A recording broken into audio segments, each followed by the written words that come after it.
What is up, YouTube? Welcome back to the Hardcore Fab channel. On today's video, I'm going to pick up a new project, I think.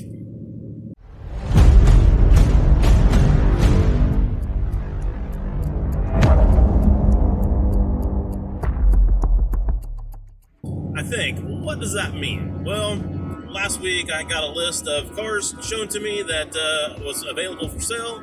So I went over and I took a quick peek at the whole list and I put in some bids on some stuff. And I ended up getting one of them that I'm not really sure what I'm going to do with or anything yet. I was thinking originally when I bought it that I would probably just end up using it for parts, or maybe strip the running gear out of it and maybe put something else over onto the chassis or whatever. That'd be kind of cool or whatever. But I hadn't decided yet for sure, and I thought about it all weekend long, and I've been thinking now, kind of after thinking about it, that maybe I ought to go ahead and just put this thing together. So, on the road now to go pick it up, and we'll see what we've got when we get there.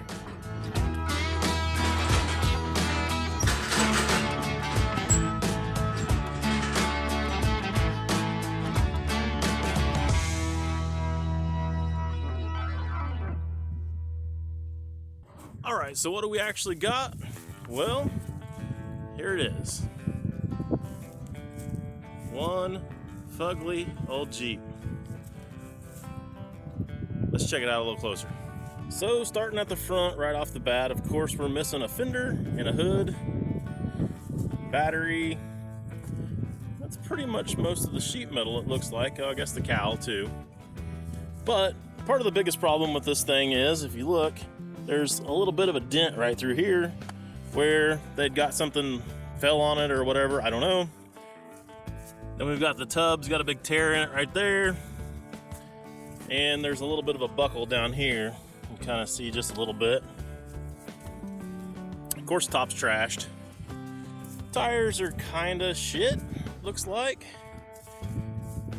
And we do have a spare, so that's good, I guess.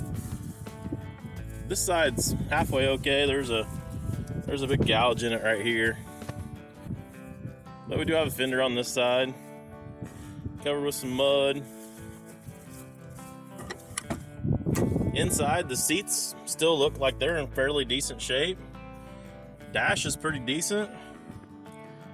Hell, even the carpet don't look too bad. So, I don't know. We'll see how we end up here. A bunch of parts out of the inside of it. I guess that's the whole heater system, air conditioning system. I guess that's all gone. It's all out of there, so that'd be something we'd have to address.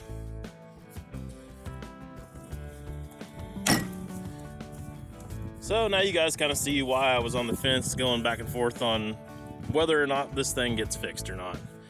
So I think what I need to do now is to go ahead and get it loaded, get it back to the shop, and do a little bit better evaluation on everything. Kind of give it a once over, make sure that there isn't any frame damage. I don't think there is. Looks like I said, like something just kind of fell maybe right here across the fender and hood and maybe onto the cowl. Windshield's not broke. Oh, nope, it's broke. It's broke right over here. Kind of see it. Anyways, yep, it's pretty rough. So let's get this thing loaded and get back to the shop and give it a little better once over and see exactly what we got. Looks like all the wiring is intact. I brought a battery so we can sit that thing in here and see if we can get it to fire and drive it on the trailer. That would be a lot better scenario than if we had to drag it up there with a winch. So this wiring is all kinds of weird and goofy here with that electrical box just hanging. I don't know how I feel about that. Maybe I can wrap it up there like that. There. Might keep it out of the tire long enough to get it on the trailer. Alright, let's see if this thing starts.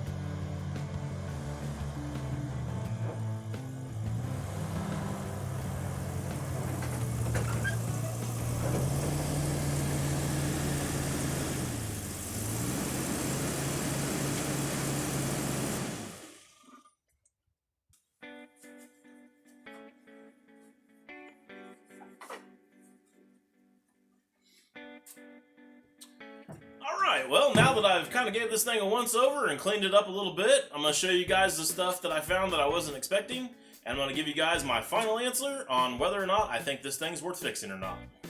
So let's start out with the bad on this thing first.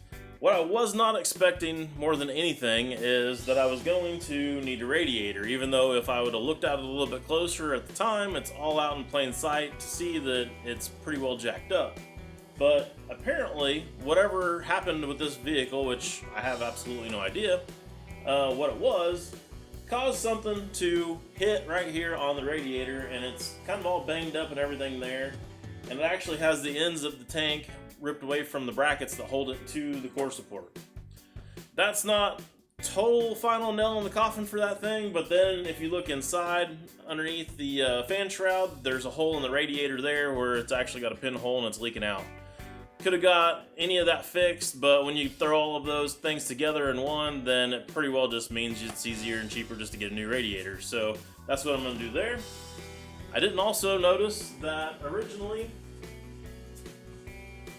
this hinge is all jacked up, and it was kind of popped and bent up a little bit. I already smacked it a few times with a hammer and got it kind of close to where I think it needs to be. But I didn't see that to begin with, so that's one of those little things that I just didn't notice. Alright, so now for the good. I've taken a ton of measurements on this thing all over, and all of the frame and suspension all check out to be in great shape. It doesn't have any signs of anything ever even hitting it. Not even some goofy off-road stuff that a lot of these Jeeps have where they've got the frame kind of racked a little bit or something. So everything's golden there. Motor and tranny wise, everything is solid as can be on this thing. There really isn't any kind of leaks or anything underneath it. The clutch feels great. It's got the 4.0 and the standard tranny, so these things are pretty bulletproof anyways, and with 120 on the miles, I mean, that's pretty decent miles on these, so that's all to be expected. The other thing that kind of did throw me for a loop for a second that I wasn't really paying attention to begin with is it's actually got, I think, probably a 2.5 or 3 inch lift kit on it.